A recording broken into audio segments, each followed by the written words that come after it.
Hello friends, ನಮಸ್ಕಾರ. ನಾಡುನುಡಿ ಲೈವ್ಗೆ ಸ್ವಾಗತ. ಸ್ನೇಹಿತರೆ, ಇದೀಗ ಆದಾಯ ತೆರಿಗೆ ಇಲಾಖೆಯಿಂದ ಹೊಸದಾದ ನಿಯಮವೊಂದು ಜಾರಿಯಾಗಿದೆ. ಇನ್ಮುಂದೆ ಇಷ್ಟು ಕ್ಯಾಶ್ ಮುಟ್ಟಿದ್ರೆ ಖಂಡಿತವಾಗಿ ನಿಮಗೆ ದಂಡ ಬೀಳಲಿದೆ. ಹಾಗಾದರೆ ಏನಿದು ಈ ನಿಯಮ? ವಿಡಿಯೋವನ್ನು ಕಂಪ್ಲೀಟ್ ಆಗಿ ವಾಚ್ ಮಾಡಿ. ಏಪ್ರಿಲ್ 1ರಿಂದ ಜಾರಿಗೆ ಬಂದಿರುವ ಹೊಸ ಆದಾಯ ತೆರಿಗೆ ನಿಯಮಗಳು ನಗದು ವ್ಯವಹಾರಗಳ ಮೇಲೆ ಕಠಿಣ ನಿರ್ಬಂಧಗಳನ್ನು ಹೇರಿದೆ. ಕಪ್ಪು ಹಣ ತಡೆಯುವ ಉದ್ದೇಶದಿಂದ 2 ಲಕ್ಷ ರೂಪಾಯಿಗಿಂತ ಹೆಚ್ಚಿನ ನಗದು ಸ್ವೀಕಾರ ಮತ್ತು 20,000 ರೂಪಾಯಿ ಮೀರಿದ ವ್ಯವಹಾರಕ್ಕೆ ಶೇಕಡ 100ರಷ್ಟು ದಂಡ ವಿಧಿಸಲಾಗ್ತಾ ಇದೆ. ಭಾರತದಲ್ಲಿ ಸದ್ಯ ಇರುವುದು 64 ವರ್ಷಗಳ ಹಳೆಯ ಆ ತೆರಿಗೆ ಕಾನೂನು. ಅದಕ್ಕೀಗ ಮೇಜರ್ ಸರ್ಜರಿ ಹಾಕಲಾಗಿದೆ.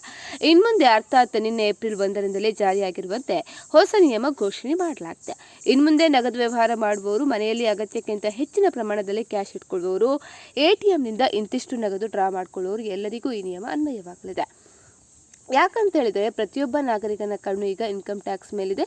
ನಾನೇನು ಸಾಮಾನ್ಯ ಮನುಷ್ಯ ಬಿಡು ಎನ್ನೋ ಹಾಗೆ ಇಲ್ಲ. ಕ್ಯಾಶ್ ಡ್ರಾ ಮಾಡುವ ಮನೆಯಲ್ಲಿ ನಗದು ಇಟ್ಕೊಳ್ಳುವ ಪ್ರತಿಯೊಬ್ಬರ ಹಣ ಕೂಡ ಆದಾಯ ತೆರಿಗೆ ಇಲಾಖೆ ಮೇಲೆ ಇದೀಗ ಕಣ್ಣಿಟ್ಟಿದೆ. ಕಪ್ಪು ಹಣವನ್ನು ತಡೆಯುವುದಕ್ಕಾಗಿ ಈ ಹೊಸ ರೂಲ್ಸ್ ಮಾಡಲಾಗಿದೆ. ಅದರಿಂದ ಮದುವೆ, ಇನ್ನೇನು ಕಾರ್ಯಕ್ರಮ, ಮನೆ ನಿರ್ಮಾಣ, ಮನೆ ಮಾಲೀಕರಿಗೆ ಹಣ ನೀಡುವುದು, ಹೀಗೆ ಯಾವ್ಯಾವುದೋ ಕಾರಣಕ್ಕೆ ಇಲ್ಲಿ ಕೇಳಿದಷ್ಟು ಕ್ಯಾಶ್ ಅನ್ನು ತೆಗೆದ್ರೆ ಅಥವಾ ಕೊಟ್ಟರೆ, ಇಸ್ಕೊಂಡ್ರೆ ಎಲ್ಲದಕ್ಕೂ ಕೂಡ ಭಾರಿ ದಂಡ ಬೀಳುತ್ತೆ. ಸೊ ನೀವು 2 ಲಕ್ಷ ರೂಪಾಯಿ ಕ್ಯಾಶ್ ಇಟ್ಕೊಂಡಿದ್ದೆ ಆದರೆ ಅಷ್ಟು ಹಣವನ್ನು ದಂಡ ಕಟ್ಟಬೇಕಾಗಿ ಬರ್ಬೋದು. ಅದರ ಅರ್ಥ, ಒಂದು ದಿನದಲ್ಲಿ ನೀವು ಯಾವುದೇ ವ್ಯಕ್ತಿಯಿಂದ 2 ಲಕ್ಷ ರೂಪಾಯಿ ಕ್ಯಾಶ್ ಪಡೆದುಕೊಂಡಿದ್ದೆ ಆಗಿದ್ರೆ ನಿಮ್ಮ ಮೇಲೆ 100% ದಂಡ ಕೂಡ ಬೀಳುತ್ತೆ.